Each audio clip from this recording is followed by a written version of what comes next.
The Nintendo Switch 2 is finally here, and it's a total game changer.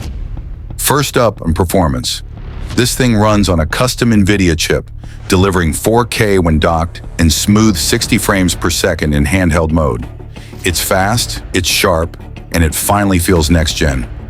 The new Joy-Con controllers? Big upgrade. They now double as motion sensors and even work like a computer mouse on flat surfaces. Seriously, it's pretty wild. Nintendo also added a built-in game chat feature. Now you can talk to friends directly from the console. No extra apps needed. And the games? Launch titles include Mario Kart World, Fortnite with enhanced graphics, and Cyberpunk 2077. All looking and playing better than ever. The price starts at $449. Not cheap, but for what you're getting, it might be totally worth it. So, is the Nintendo Switch 2 worth the hype?